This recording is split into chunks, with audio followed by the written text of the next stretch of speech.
नमस्कार, आप देख रहे हैं आवाज इंडिया, देश की भरोसेमंद आवाज। मैं हूं पिंकी। खबरों का सिलसिला शुरू करने से पहले आइए नजर डालते हैं आज की हेडलाइंस पर। रूस के राष्ट्रपति पुतिन 2 दिवसीय भारत दौरे पर। दिल्ली में सिक्योरिटी लॉकडाउन, सुरक्षा के पुख्ता बंदोबस्त। विदेशी मेहमानों से मिलने नहीं देती सरकार, राहुल गांधी के आरोपों से बड़ी राजनीतिक हलचल।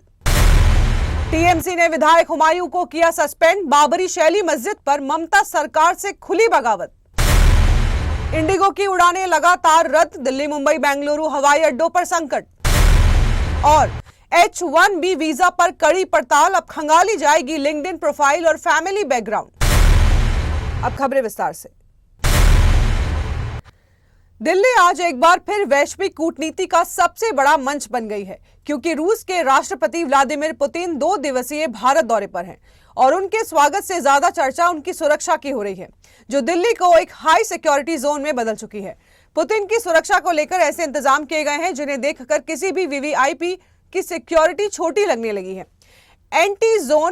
एंटी ड्रोन सिस्टम एक्टिव हो गया है, हाई पावर जैमर ऑन और हर चौराहे पर स्नाइपर कवर तैनात और 3 बड़े 5 स्टार होटल ताज, आईटीसी मौर्या और ओबराय सुरक्षा के घेरों में ले लिए गए हैं। लेकिन पुतिन किस होटल में ठहरेंगे, ये जानकारी इतनी सीक्रेट है कि ऐन मौके पर उनकी फेडरल प्रोटेक्टिव सर्विस ही तय करेगी। इस दौरे की सबसे बड़ी बात यह है कि पुतिन अकेले नहीं है, रूस की पूरी पॉलिसी मेकिंग टीम उनके साथ है। रक्षा मंत्री आंद्रेई बेलेस्वोव, कृषि मंत्री ऑक्साना लूत, स्वास्थ्य मंत्री मिखाइल मुराशको, सेंट्रल बैंक की गवर्नर एल्विरा नबीउलिना, उप विदेश मंत्री आंद्रेई रुडेंको और कई बड़े अधिकारी दिल्ली के दौरे का हिस्सा हैं। इतना ही नहीं, रूस की सबसे बड़ी कंपनियों के प्रमुख भी भारत के दौरे का हिस्सा हैं।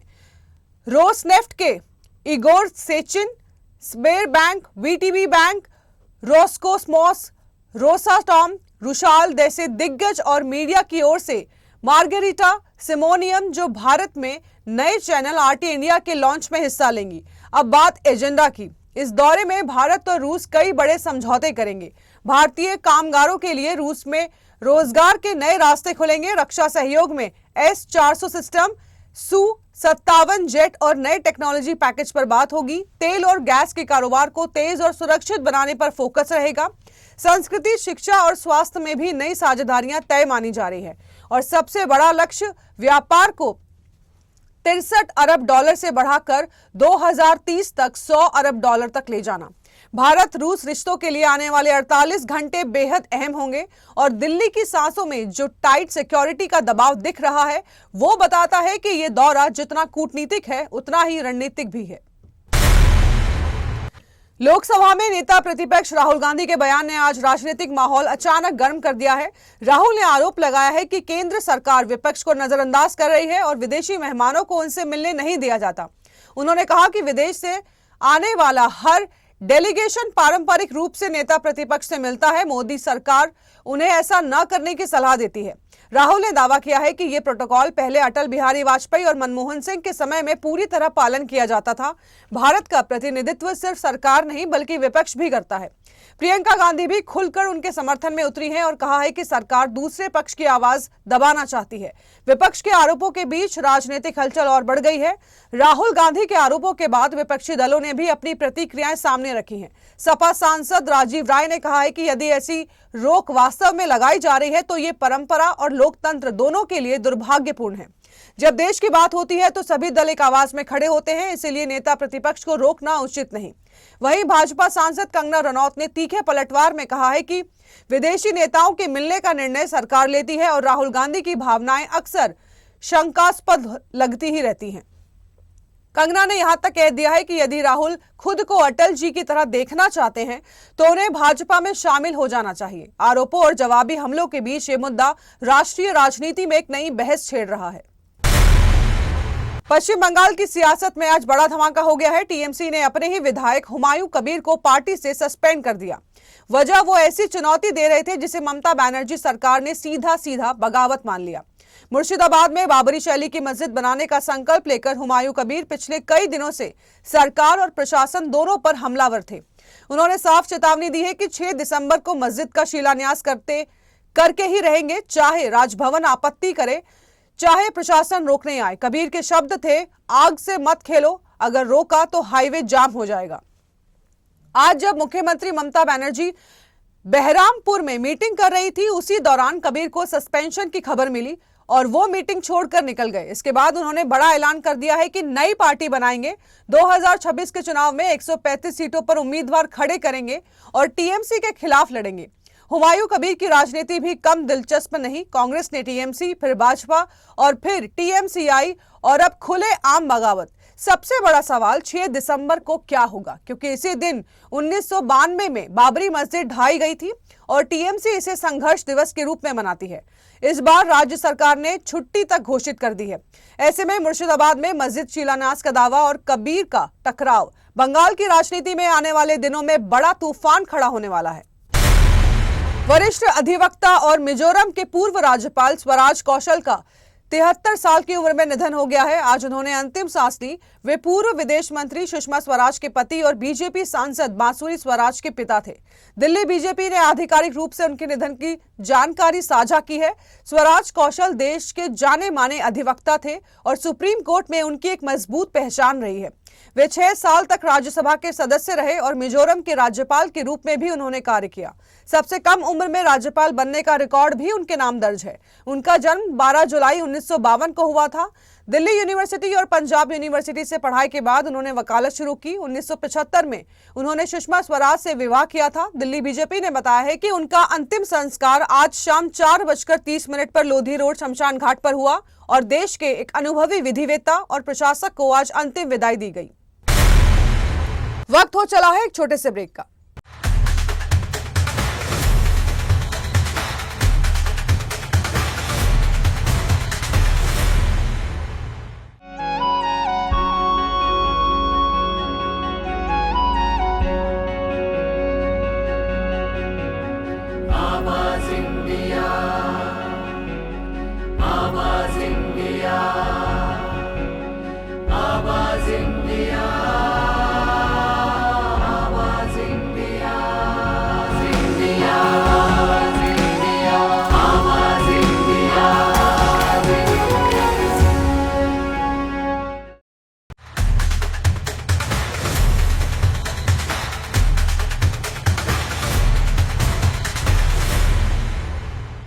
ब्रेक के बाद आप सभी का स्वागत है। बढ़ते हैं अगली खबर की ओर। अमेरिका में काम करने का सपना देखने वालों के लिए एक बड़ी चेतावनी। ट्रंप प्रशासन ने H-1B वीजा को लेकर अब तक की सबसे कड़ी जांच लागू कर दी है। सिर्फ आपका ही नहीं बल्कि आपके परिवार का बायोडेटा, आपकी लिंक्डइन प्रोफाइल और आपकी पूरी जॉब हिस्ट्री, हर लाइन हर डिटेल अब अमेरिकी अधिकारियों की स्कैनिंग में होगी। नया आदेश कहता है कि अगर किसी भी आवेदक का संबंध free speech, censorship, content moderation, fact checking, miss disinformation या ऑनलाइन सेफ्टी जैसे क्षेत्रों से जुड़ा पाया तो वीजा रिजेक्ट कर दिया जाएगा। 2 दिसंबर को जारी एक केबल में अमेरिकी स्टेट डिपार्टमेंट ने दुनिया भर के सभी मिशनों को आदेश दे दिया है H-1B आवेदकों की सबसे गहराई से जांच की जाए, क्योंकि टेक सेक्टर, खासकर सोशल मीडिया और फाइनेंशियल कंपनियों पर अमेरिका ने अभिव्यक्ति को दबाने के आरोप पहले भी लगाते रहे हैं। केबल में साफ चेतावनी, अगर कोई व्यक्ति अमेरिका में संरक्षित अभिव्यक्ति की सेंसरशिप का हिस्सा रहा है तो उसे इमिग्रेशन एंड नेशनलिटी एक्ट के तहत वीजा के लिए अयोग्य माना जाएगा। और ये नियम सिर्फ नए नहीं है, दोबारा आवेदन करने वालों पर भी लागू होंगे। यानी कि साफ है, H-1B का रास्ता पहले से कहीं ज्यादा कठिन, कसा हुआ और पूरी डिजिटल हिस्ट्री खंगालने वाला होने जा रहा है। देश की सबसे बड़ी घरेलू एयरलाइन इंडिगो में परिचालन संकट लगातार तीसरे दिन भी जारी है। आज दिल्ली, मुंबई और बेंगलुरु हवाई अड्डों पर एयरलाइन की 180 से ज्यादा उड़ानें रद्द हो चुकी हैं। यात्रियों में नाराजगी और हड़बड़ी का माहौल देखा गया है। रिपोर्ट्स के अनुसार रद्द उड़ानों का आंकड़ा और बढ़ सकता है। इंडिगो का परिचालन संकट मुख्य रूप से क्रू की कमी और DGCA के नए फ्लाइट ड्यूटी नियमों के कारण उत्पन्न हुआ है। एयरलाइन अधिकारियों का कहना है कि स्थिति नियंत्रण में लाने के प्रयास जारी हैं। मुंबई हवाई अड्डे पर आज कुल 86 उड़ानें रद्द हुई हैं, जिनमें से 41 आगमन और 45 प्रस्थान शामिल है। बेंगलुरु हवाई अड्डे पर 73 और दिल्ली हवाई अड्डे पर 33 उड़ानें रद्द हुई हैं। यात्रियों को उनके टिकटों के विकल्प और रिफंड के लिए मार्गदर्शन दिया जा रहा है। इंडिगो इस समय परिचालन में सुधार के लिए अतिरिक्त क्रू और संसाधनों को तैनात कर रही है। एयरलाइन का लक्ष्य जल्द से जल्द उड़ानों को सामान्य स्थिति में लौटाना है। कानपुर रेंज में तड़के तड़के एनआईए की बड़ी कार्रवाई, कई जिलों में एक साथ छापेमारी और पूरे इलाके में अचानक बढ़ी हलचल। सूत्र बताते हैं कि ये रेड एक संवेदनशील मामले से जुड़ी है जिसमें संदिग्ध गतिविधियों और संभावित लिंक की जांच की जा रही है। सबसे अहम कार्रवाई हुई है कानपुर देहात में स्थित एक पेट्रोल पंप पर। सुबह सुबह एनआईए की टीम जैसे ही यहां पहुंची, पूरे इलाके में सनसनी फैल गई। टीम ने पेट्रोल पंप के ऑफिस, स्टोरेज एरिया और रिकॉर्ड रूम एक की चीज खंगाली है। किस दस्तावेज पर नजर ठहरी, किस कमरे में क्या मिला, इसके बारे में अभी कोई आधिकारिक जानकारी नहीं है, लेकिन जांच एजेंसी का फोकस साफ दिख रहा है। संदिग्ध नेटवर्क, संभावित लिंक और मनी ट्रेल की गुत्थी सुलझना। कार्रवाई के दौरान औरैया पुलिस भी मौके पर मौजूद रही। पूरे पंप को सुरक्षा घेरे में ले लिया गया है। किसी को अंदर बाहर जाने की इजाजत नहीं है। तलाशी अभियान कई घंटे तक चला और एनआईए की टीमें दूसरे इलाकों में भी पैरेलल ऑपरेशन में जुटी रही। इस वक्त सबसे बड़ा सवाल, एनआईए किस नेटवर्क को ट्रैक कर रही है? कौन सा लिंक कहानी को बड़ा बनाता है? जवाब अभी जांच के दायरे में है, लेकिन यह ऑपरेशन बता रहा है कि मामला बेहद संवेदनशील है और एनआईए अब कोई कड़ी ढीली नहीं छोड़ना चाहती। मुंबई के गोरेगांव वेस्ट स्थित विवेक जूनियर कॉलेज में बुर्का पहनने पर रोक ने विवाद का नया रूप ले लिया है। कॉलेज प्रशासन ने क्लास में बुर्का पहनने पर रोक लगाई है, जबकि हिजाब की अनुमति दी गई है, जिससे कई छात्राएं और उनके अभिभावक नाराज हैं। छात्राओं का कहना है कि बुर्का उनका धार्मिक विश्वास और व्यक्तिगत चुनाव है और इसे पढ़ाई के दौरान भी पहनने की इजाजत मिलनी चाहिए। विरोध स्वरूप कई छात्राएं कॉलेज के बाहर भूख हड़ताल पर बैठ गई। उनका कहना है कि नियम ऐसे होने चाहिए कि किसी को असहज या अलग थलग महसूस ना करना पड़े। एआईएमआईएम नेता और वकील जहानारा शेख ने भी छात्राओं का समर्थन करते हुए कहा कि बुर्का पहनने का अधिकार उनके धार्मिक स्वतंत्रता का हिस्सा है। उन्होंने कॉलेज प्रशासन से अनुरोध किया है कि सुरक्षा के साथ धार्मिक अधिकार का संतुलन बनाएं। कॉलेज प्रशासन का कहना है कि बुर्का से चेहरा पूरी तरह ढक जाता है, जिससे पहचान करना मुश्किल हो जाता है और कैंपस में निगरानी पर असर पड़ता है। प्रशासन ने स्पष्ट किया है कि यह निर्णय किसी धर्म के खिलाफ नहीं, बल्कि सुरक्षा और अनुशासन के कारण लिया गया है। हालांकि इससे अभिभावकों और छात्राओं में नाराजगी बढ़ी है, जिन्होंने कहा है कि हिजाब और बुर्का दोनों ही धार्मिक स्वतंत्रता का हिस्सा है। कई अभिभावकों ने कहा है कि बातचीत और समझौते के जरिए ऐसा समाधान निकालना जाना चाहिए जिसमें सुरक्षा भी बनी रहे और धार्मिक अधिकार भी संरक्षित हो। कॉलेज में अब इस मुद्दे पर चर्चा तेज हो गई है और समाधान की कोशिशें जारी हैं। विवाद ने कॉलेज प्रशासन और छात्राओं के बीच संतुलन बनाने की चुनौती को और स्पष्ट कर दिया है। बेंगलुरु में एक दिल दहला देने वाली वारदात सामने आई है। 45 साल के सॉफ्टवेयर इंजीनियर मुरली गोविंद राजू ने आत्महत्या कर ली है और पीछे छोड़ गए हैं 10 पेज का वो सुसाइड नोट जिसने शहर की पूरी सिस्टम को झकझोर दिया है। नोट में गोविंद राजू ने सीधे सीधे ग्रेटर बेंगलुरु अथॉरिटी के एक अधिकारी पर नियमों की आड़ लेकर लगातार परेशान करने और 20 लाख रुपए की मांग करने का आरोप लगाया है। यानी एक सरकारी अधिकारी की कथित वसूली और दबाव ने जान ले ली है एक इंजीनियर की। जांच से पता चला है कि 2018 में गोविंद राजू ने व्हाइट फील्ड में जमीन खरीदी थी, लेकिन जैसे ही उन्होंने निर्माण शुरू किया, जमीन दिलवाने वाले दंपत्ति शशि नाम्बियार और उषा नाम्बियार ने कथित तौर पर निगम के नियमों का डर दिखाकर उन्हें घेरना शुरू कर दिया।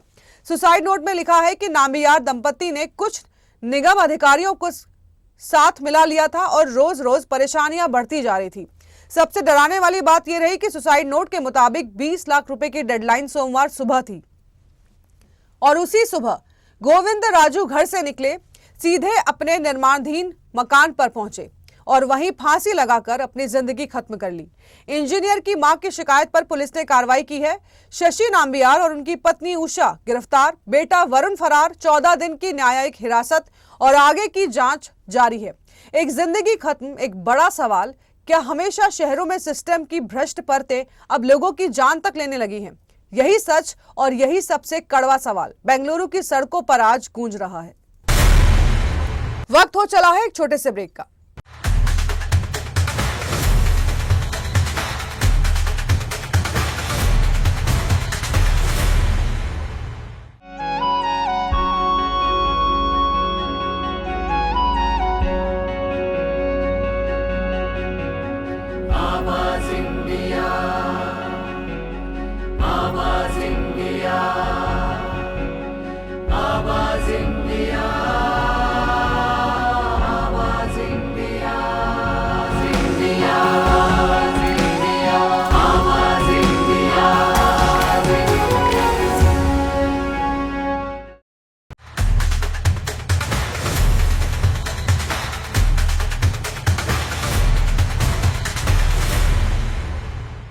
ब्रेक के बाद आप सभी का स्वागत है। बढ़ते हैं अगली खबर की ओर।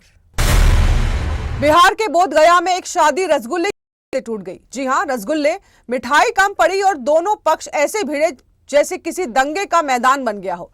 कुर्सियां टूटी, प्लेटें टूटी और वरमाला के बाद तक पहुंची शादी रसगुल्ले पर आकर रुक गई। शादी अंतिम रस्मों में थी। वर वधू ने वरमाला डाल दी, मेहमान खाने की ओर बढ़े और यहीं से शुरू हुआ बवाल। रसगुल्ला कम पड़ा तो दोनों पक्षों में कहासुनी शुरू और देखते ही देखते जमकर मारपीट। सीसीटीवी फुटेज में साफ दिख रहा है कि बाराती और साराती एक दूसरे पर टूट पड़े हैं। होटल का सामान बिखर गया, कई लोग घायल हुए, लेकिन कहानी यही खत्म नहीं होती। दुल्हन पक्ष ने बड़ा आरोप लगाते हुए कहा है कि दूल्हे पक्ष ने 2 लाख रुपए अतिरिक्त दहेज की मांग की। विरोध किया गया तो उन्हें पीटा गया। दुल्हन के पिता ने बोधगया थाने में दहेज मांग और मारपीट की एफआईआर दर्ज करा दी है। वहीं दूल्हा पक्ष सब आरोपों से इनकार कर रहा है। उनका कहना है कि पूरी लड़ाई की वजह सिर्फ और सिर्फ रसगुल्ला है। दहेज की बात झूठ है। दूल्हे के पिता का दावा, शादी अभी भी करने को तैयार हैं, लेकिन लड़की पक्ष नहीं मान रहा। 29 नवंबर की घटना का वीडियो वायरल है। पुलिस फुटेज की मदद से जांच कर रही है। एक और रसगुल्ले का बवाल तो दूसरी ओर दहेज का गंभीर आरोप और बीच में टूट गई एक शादी। बोधगया पुलिस का कहना है कि मामले की जांच जारी है, दोषियों पर कार्रवाई होगी। आज तमिल सिनेमा के प्रख्यात निर्माता और निर्देशक एवीएम सरवनन का 79 वर्ष की उम्र में निधन हो गया है। लंबे समय से उम्र संबंधी बीमारियों से जूझ रहे सरवनन ने तमिल फिल्म उद्योग में अपनी अमिट छाप छोड़ी। उनके अंतिम संस्कार के दौरान चेन्नई के एवीएम स्टूडियो में पार्थिव शरीर को अंतिम दर्शन के लिए रखा गया। सुपरस्टार रजनीकांत, सूर्या और कई बड़े सितारे और नेताओं ने उन्हें श्रद्धांजलि दी। सूर्या इस दौरान अत्यंत भावुक दिखाई दिए और रो पड़े। एवीएम सरवनन के निधन की खबर से पूरे तमिल फिल्म उद्योग में शोक की लहर दौड़ गई है। इस मौके पर उनकी फिल्में और योगदान को याद किया गया। परिवार और मित्र उनकी याद में भावुक होते हैं। वहीं तमिलनाडु के मुख्यमंत्री एम.के. स्टालिन ने सोशल मीडिया पर एवीएम सरवनन के साथ अपनी एक तस्वीर साझा कर दुख जताया और उनके योगदान को याद किया।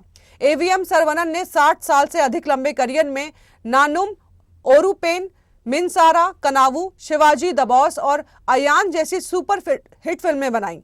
उन्होंने अपने पिता एवीएम चेट्टीयार की विरासत को आगे बढ़ाते हुए तमिल सिनेमा को नई दिशा दी। उनके बेटे एस गुहान भी फिल्म निर्माता है और परिवार में 3 पीढ़ियों से इस कला को आगे बढ़ाया है।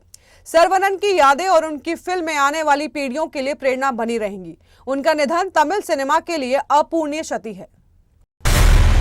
तो देश और दुनिया की खबरों में फिलहाल के लिए इतना ही। जुड़े रहिए आवाज इंडिया के साथ, जल्द होगी मुलाकात। तब तक के लिए नमस्कार।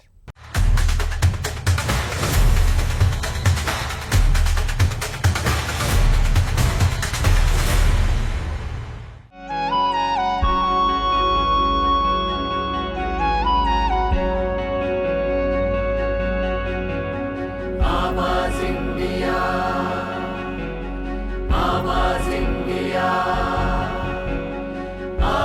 इंडिया